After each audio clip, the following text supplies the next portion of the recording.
The David Pakman Show at davidpakman.com. Welcome back to the show. Great to have everybody with us on our YouTube live stream, including people watching from the I Love It When I Wake Up in the Morning and Barack Obama is President Facebook page and the Too Informed to Vote Republican Facebook page. Check that out as well. I was reading about pork-laced bullets, Lewis, designed to send Muslims straight to hell. This is really weird. There is a group of Idaho gun enthusiasts who are still so angry about that Ground Zero mosque, which is actually just a multicultural center of sorts, multicultural community center. They decided to fight back with pork-laced bullets, and they're manufactured by South Fork Industries based in Dalton Gardens, Idaho. And they say that it's a defensive deterrent to those who violently act in the name of Islam. The company's website bills the bullets as peace through pork, and they say that it's still not to be used offensively. They are only to be used defensively.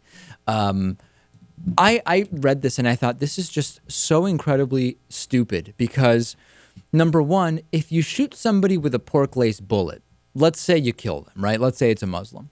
The fascinating thing about this is that the Muslim who is shot will never know that it was a pork-laced bullet, meaning it would only have an effect if the shooter, presumably not a Muslim, believes that Muslims go straight to hell if they have pork in their body, which is a Muslim teaching, which means Christians literally believe Muslim religious doctrine. It kind of doesn't make any sense to me.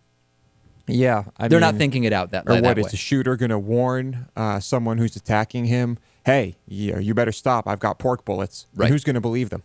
The other thing, by the way, is that Shannon Dunn, who's an assistant professor of religious studies at Gonzaga, says that the entire concept is based on a misunderstanding of the Quran. She says there is no penalty for coming into contact with pork given by the Quran. It is just, it prohibits the consumption of pork. And this is, I have to tell you, something that is so stupid and flawed in its conception that it can only be what happens when you are desperate to find ways simply to make people feel bad about their religion. That's so clearly what this is. Yeah. I mean, it's really a gimmick. I mean, maybe, I don't know how much money. You're telling me it didn't depend on a specific misunderstanding of the Quran for you to realize this was just to offend Muslims? No, I figured that out on my own. Gotcha. Yeah.